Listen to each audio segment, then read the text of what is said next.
Donc rentrer dans le vif du sujet. Comme vous le savez tous, parce qu'on a tous des yeux et un cœur pour voir, l'Afrique traverse aujourd'hui une crise sans précédent. Une crise en ce qui concerne la malgouvernance. Une crise en ce qui concerne la corruption. Une crise en ce qui concerne le viol des constitutions. Une crise en ce qui concerne le non-respect des volontés du peuple. La démocratie, demos kratein, normalement c'est le pouvoir au peuple. Mais en Afrique, la démocratie est égale surtout au pouvoir aux mains d'une élite qui est dans le népotisme, qui est dans la corruption, qui est dans le mépris des classes populaires qu'ils sont censés administrer, diriger et protéger. Je vous tiens ce discours aujourd'hui en direct d'un pays où j'étais normalement interdit d'entrer. Un pays qui, dès lors que je vais vous donner la localisation, va donner l'ordre à la DST, à la Direction de surveillance du territoire, de me chercher, de m'arrêter, peut-être même de m'incarcérer, peut-être de m'expulser, ou peut-être même avec leur milice, de me faire du mal, comme ils l'ont fait depuis très longtemps à un certain nombre de gens dans ce pays.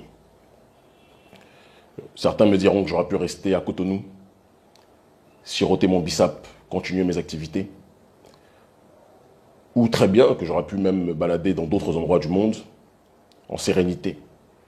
Mais je ne peux pas être loin de là où notre peuple souffre, à l'heure actuelle. Ce pays, j'ai passé 19 heures de route, en voiture, en arpentant les chemins clandestins, en moto, en pirogue, en marchant plus d'1 heure dans la boue, pour essayer d'éviter les douanes et les postes de surveillance aux frontières, qui, si elles avaient vu mon papier, si elles m'avaient vu, m'auraient interdit d'entrer. J'ai traversé le Togo, pays où je suis interdit de rentrer par Fort Gnassingbé et Adema qui me considèrent comme une menace à l'ordre public, alors que je ne suis pas quelqu'un qui prône la violence. J'ai traversé ce pays. J'ai traversé le Ghana. Et j'ai traversé la frontière Ghana-Côte d'Ivoire. Et me voici aujourd'hui en Côte d'Ivoire. À une heure où beaucoup fuient la Côte d'Ivoire de peur d'une guerre civile, j'ai décidé de venir. J'ai décidé de venir parce que la Côte d'Ivoire est la capitale du néocolonialisme français aujourd'hui. Et que tant que la Côte d'Ivoire sera dirigée par Alassane Dramane Ouattara, l'Afrique sera toujours, du moins l'Afrique de la zone dite franc, sera toujours dans la dimension de la néocolonisation. Alassane Ouattara est le président de la Côte d'Ivoire, mais il est aussi l'homme qui donne l'heure, qui donne le tempo pour les pays de l'UEMOA. Si Ouattara dit chute, tous les autres pays diront chute. Si Ouattara dit on se soumet à la France, tous les autres pays diront on se soumet à la France.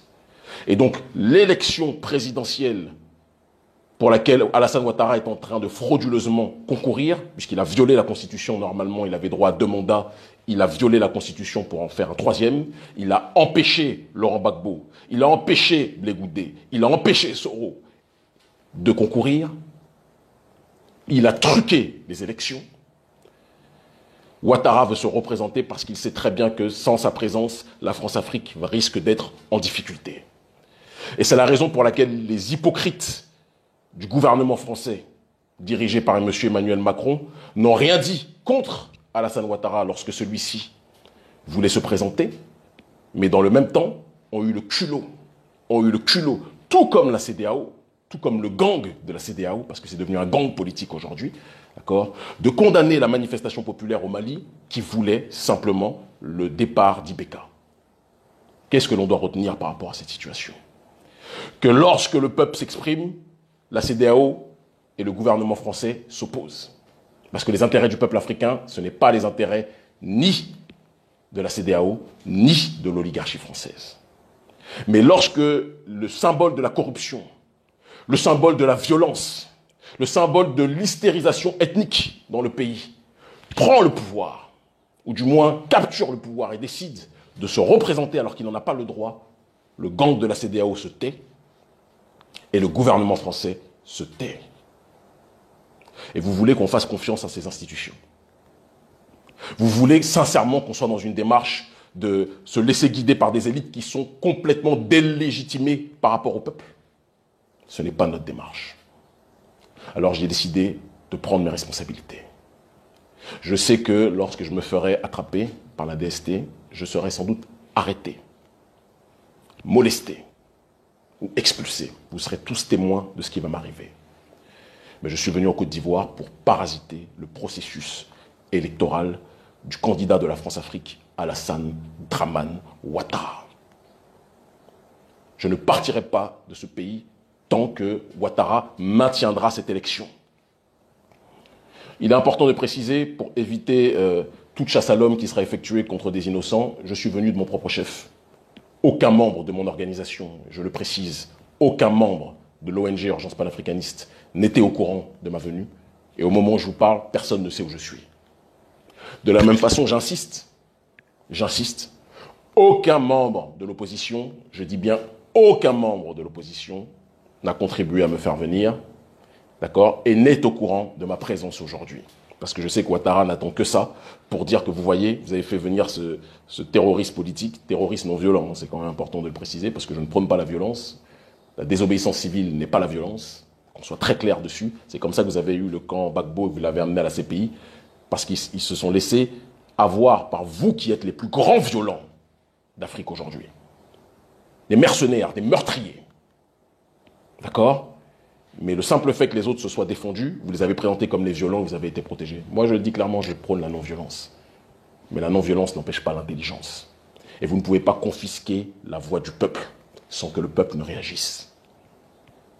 Alassane Dramane Ouattara, depuis qu'il a été nommé ministre d'Houphouët-Boigny, premier ministre d'Houphouët-Boigny, a livré la Côte d'Ivoire encore plus aux Français. Et Dieu sait qu'Houphouët, déjà, était un grand ami de la France, était un champion de la France-Afrique. Mais Alassane Ouattara, lorsqu'il a émergé, il a amené la France-Afrique à un autre niveau. Il a confié le plus de marchés possible à Bouygues. Il a confié le plus de marchés possible, et c'est important de le préciser, à Bolloré. Il a confié le plus de marchés possible aux entreprises françaises et occidentales pour que la Côte d'Ivoire soit le pilier du néocolonialisme occidental et français en Afrique. Il a contribué comme personne ne l'avait fait avant lui, je dis bien personne avant lui, à ramener le degré de soumission des élites africaines à un autre niveau. Aujourd'hui, je pense qu'en termes de soumission à l'impérialisme occidental et français, personne ne dépasse l'Afrique francophone. Personne. Et Alassane Dramane Ouattara est responsable de cette réalité-là. Et vous pensez que nous pouvons rester là sans rien faire, sans rien dire, sans réagir? J'ai quitté ma famille, mes enfants en larmes, parce qu'ils savaient tous qu'en venant ici, je me mettais en danger. Mais je ne peux pas rester et voir notre peuple se faire marcher dessus, se faire voler, se faire violer, sans réagir. Ce n'est pas possible. Et donc, par conséquent, j'appelle toute la jeunesse qui se sont concernés par le viol de la constitution d'Alassane Dramane Ouattara à se tenir prêt pour se mobiliser cette semaine. Si je dis le jour, et si je dis l'heure, et si je dis le lieu, l'armée va venir, elle va emmener ses milices que l'on appelle les microbes. C'est important aussi puisque le grand public nous suit. Les microbes, qu'est-ce que c'est? C'est une milice de jeunes africains, ce sont mes frères, mais qui sont instrumentalisés par Alassane Dramane Ouattara. Alassane Dramane Ouattara a fait croire qu'il était le champion de la cause de ceux qui se sentaient exclus en Côte d'Ivoire. Alassane Dramane Ouattara a fait croire qu'il était le champion et le défenseur des Sénoufos, d'autres personnes, d'autres groupes ethniques. Non, il n'est le défenseur de personne.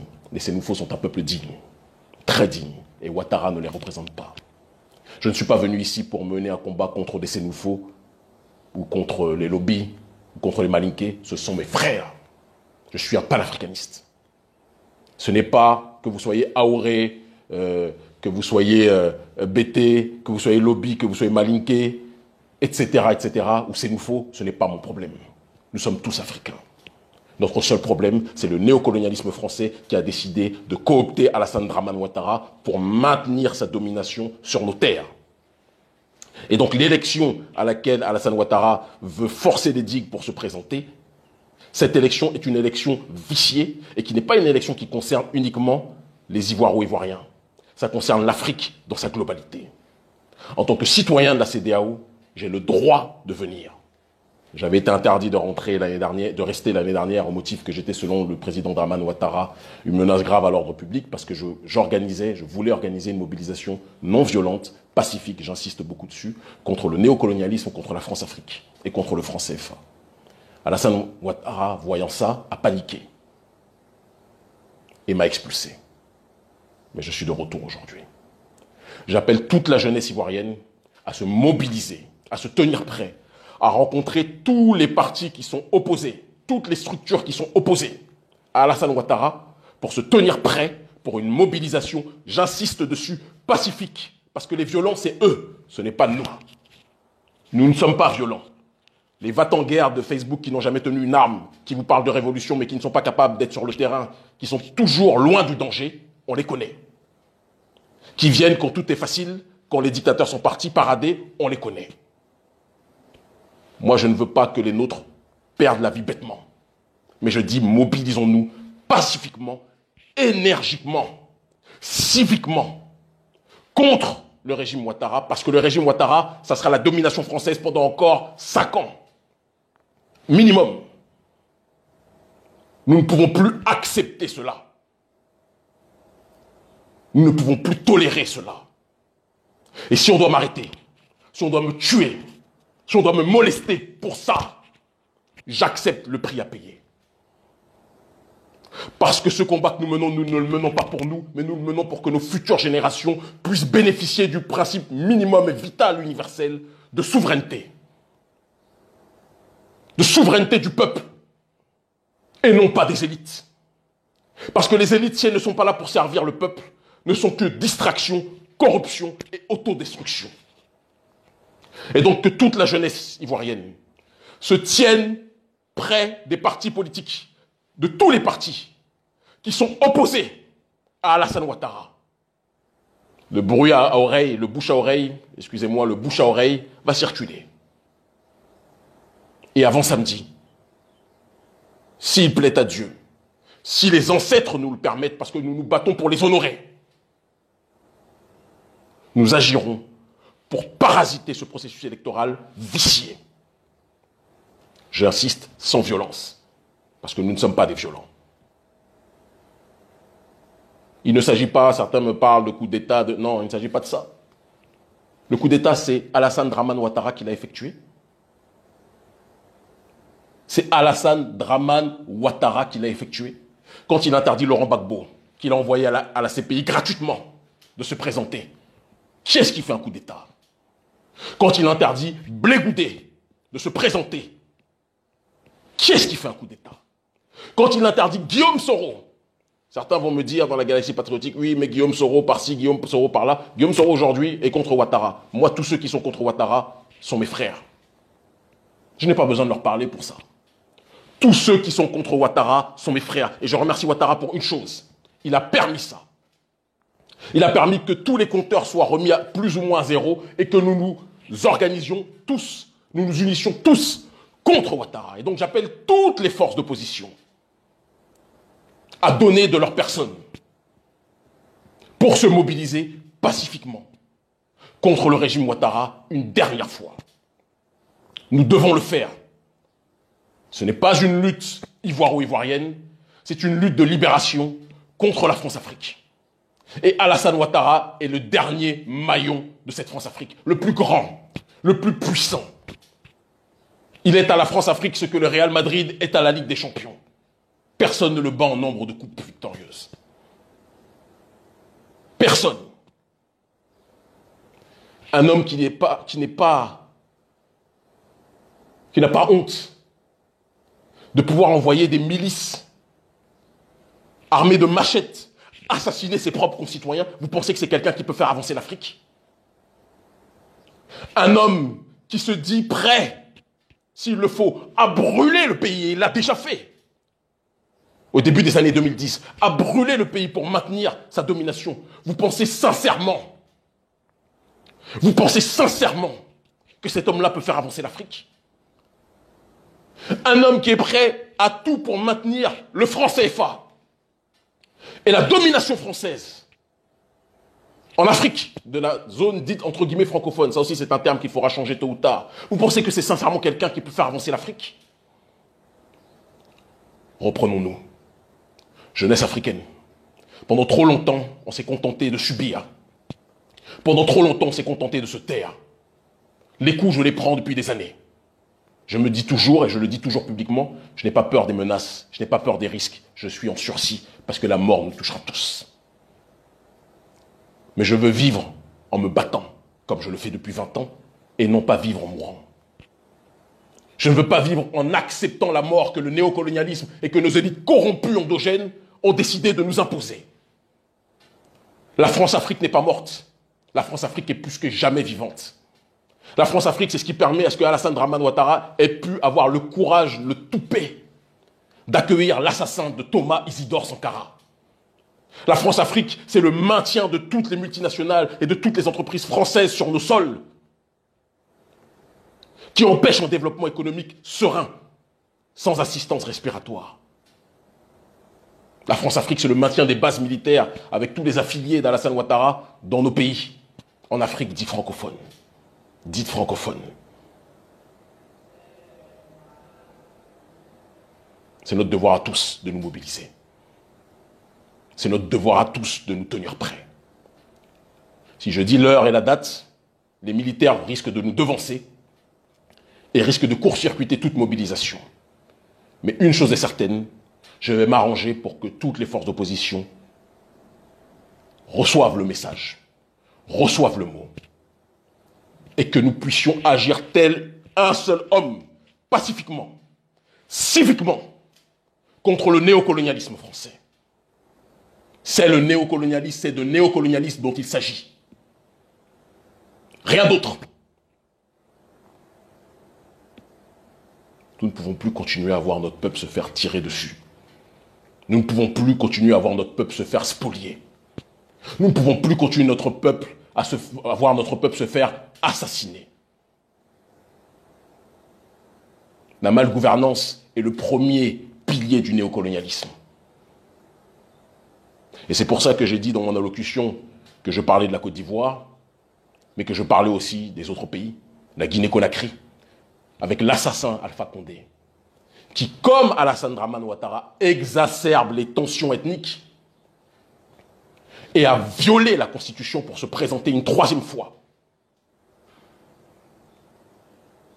quitte à assassiner son propre peuple. Quelqu'un qui s'est présenté comme un chevalier de la voix du peuple. Et c'est pour ça que j'ai décidé, moi, à titre personnel, de me tenir pour l'instant éloigné de ces voies électorales. Parce qu'en Afrique, les gens ne rentrent pas en politique pour servir le peuple, mais pour se servir sur le dos du peuple. Moi, je suis là pour servir le peuple. Quitte à risquer ma vie pour ce peuple. C'est notre seule obsession. C'est notre seule mission. Alpha Condé a volé les élections. Et j'appelle là aussi les Guinéens, la jeunesse guinéenne, à se mobiliser pacifiquement, mais à redoubler d'intensité et à redoubler d'efforts pour s'opposer au viol de la Constitution et au vol des élections. Nous ne pouvons plus accepter de vivre dans ces conditions, avec des présidents milliardaires qui deviennent milliardaires quand ils deviennent présidents, bien évidemment, mais qui astreignent leur peuple à la résidence de l'excessive pauvreté. J'étais un identitaire noir lorsque je vivais en Europe. La vie m'a transformé en militant d'extrême gauche en Afrique. Parce que personne ne peut, je dis bien personne, ne peut vivre dans ces conditions et voir la majorité du peuple vivre en dessous du seuil de pauvreté. Personne ne peut vivre sereinement en voyant cela. Ce n'est pas possible. Jeunesse de Guinée, mobilisez-vous, intensifiez vos mobilisations. Tout comme en Côte d'Ivoire, je vous demande de vous tenir prêts. Le mot d'ordre sera d'ici peu de temps lancé. Nous avons peu de jours. Mais tenez-vous mobilisés. Tenez-vous mobilisés. On pourrait rajouter à la Guinée, à la Côte d'Ivoire, sur laquelle je reviendrai bien évidemment à la fin, puisque c'est l'élément principal de ma venue, puisque je suis en Côte d'Ivoire au moment où je vous parle, pour accompagner la mobilisation pacifique, citoyenne, contre le néocolonialisme français, illustré et matérialisé par Alassane Dramane Ouattara. Il est important de parler aussi du Cameroun, parce que tout est lié. Le Cameroun, pays où il y a plus de militaires qui sont présents pour protéger le président de la République que pour protéger la population. Pays qui a laissé s'envenimer des tensions à l'intérieur de sa nation, d'accord, mais qui se moque de ces tensions. Sa seule préoccupation, c'est que la dictature puisse continuer à bien se porter. Pendant combien de temps va-t-on accepter d'avoir des présidents qui mobilisent l'armée uniquement pour leurs intérêts, mais pas pour les intérêts du peuple? À tous les militaires africains, n'oubliez jamais que le plus grand d'entre nous, et le plus grand d'entre vous, pas Alassane Ouattara, excusez-moi, Thomas Isidore Sankara, était un militaire, faisait partie des corps constitués, mais il a donné sa vie pour que l'Afrique puisse se réveiller, pour que l'Afrique puisse se retrouver. C'est notre devoir à tous. C'est notre devoir à tous. Militaires africains, mobilisez-vous contre le viol des constitutions. L'histoire vous demandera des comptes. L'histoire vous demandera des comptes.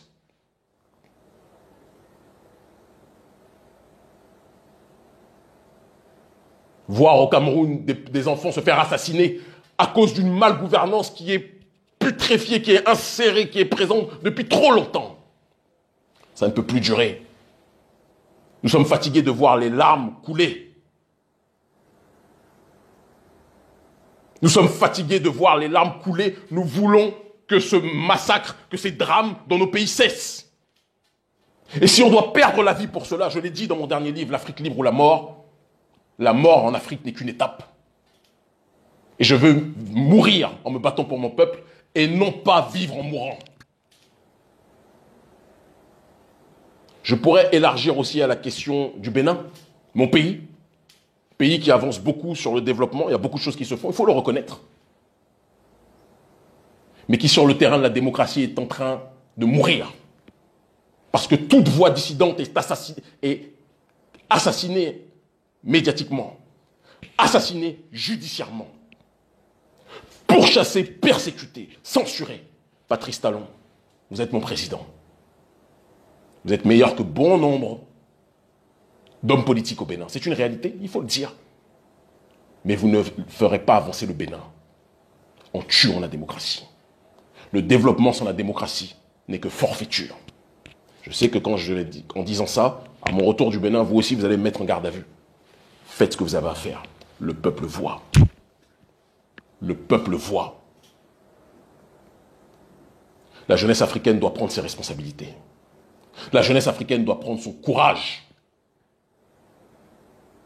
Comme en Angola, que je salue, où le peuple se lève contre le camp du président, João Lourenço, à cause, encore une fois, de la malgouvernance, de la corruption. Le problème prioritaire du continent africain, la corruption, la malgouvernance. Vous êtes élu pour protéger le peuple, mais dès que vous arrivez au pouvoir, quand vous êtes vraiment élu, ça mérite réflexion, vous vous servez de ce pouvoir sur le dos du peuple. Ça ne peut plus durer. Et je conclurai sur le Nigeria avant de revenir sur la Côte d'Ivoire. Le Nigeria, une grosse mobilisation se fait.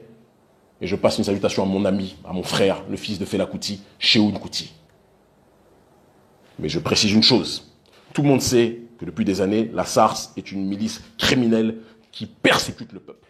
Et Bouhari, depuis Fela Kuti, est quelqu'un qui a causé des problèmes à tous ceux qui voulaient la liberté dans leur pays. Et donc, ce qui se passe là est légitime. Mais, attention à ce que cette révolte ne soit pas transformée en une insurrection instrumentalisée par ceux qui veulent déstabiliser le Nigeria au moment où celui-ci s'oppose, j'insiste dessus, où celui-ci s'oppose à la monnaie franc CFA éco voulue par Emmanuel Macron. Attention, au moment où le Nigeria est en train de devenir une grande puissance, attention à ce que cette révolte ne soit pas instrumentalisée. Mais je soutiens évidemment ad vitam aeternam mon peuple qui se bat au Nigeria aussi. Revenons maintenant par exemple, et de manière très concrète en Côte d'Ivoire. Il y a aujourd'hui des partis d'opposition, et je m'adresse à vous. Chacun d'entre vous avait votre agenda. Chacun d'entre vous avait vos objectifs. Chacun d'entre vous avait vos finalités, avait vos projets politiques. Mais il faut mettre nos désaccords de côté. Notre seul accord aujourd'hui, c'est que Ouattara ne peut pas se représenter. Pas dans ces conditions. Et il n'en a plus le droit selon la Constitution qu'il ne cesse de violer. Nous devons mettre de côté nos désaccords. Ouattara est le problème de tous les Africains. Pas le problème uniquement des Ivoiriens. Ouattara est le problème, n'est pas un problème pour les BT, pour les Baoulés ou je ne sais trop quoi. Non, Ouattara doit être le problème pour tout le monde, y compris pour le digne, courageux, honorable peuple sénoufo. Ouattara ne vous rend pas service. Il se sert de la souffrance réelle qui existe parmi une partie du peuple qui a été ostracisée pendant longtemps. On doit avoir le courage de le dire. Mais ce n'est pas les intérêts de ce peuple-là qu'il sert. Il sert les intérêts de l'oligarchie française. Nous devons stopper ça. Nous devons cesser ça. Quitte à en perdre la vie s'il faut pour cela. Tenez-vous prêts. Tenez-vous connectés.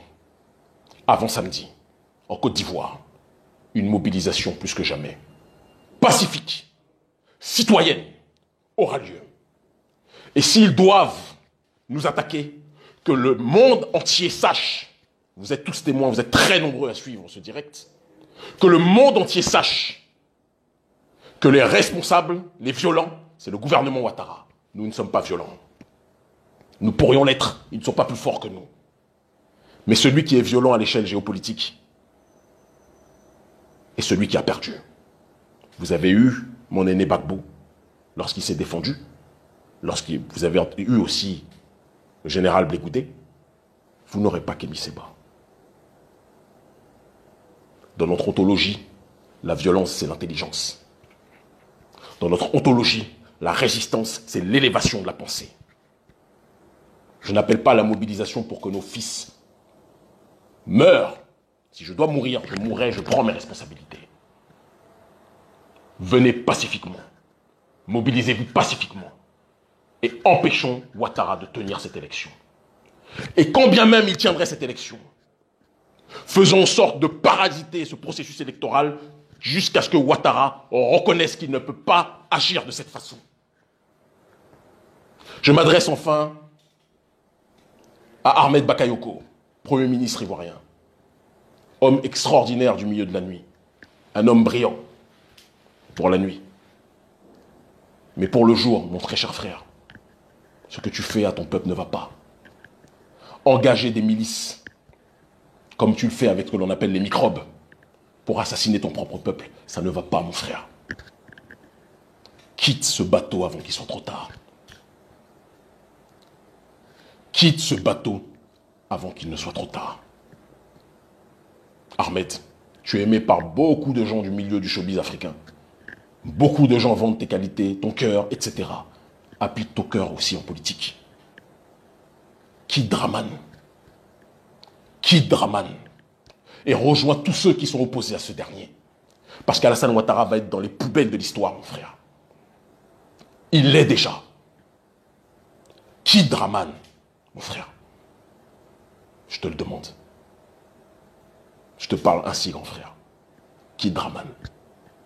Jeunesse ivoirienne, jeunesse panafricaniste, où que vous soyez, mobilisons-nous contre la malgouvernance, contre nos dictateurs qui violent les troisièmes mandats, qui violent les constitutions, qui imposent un troisième mandat, excusez-moi, et imposons-nous contre le néocolonialisme français.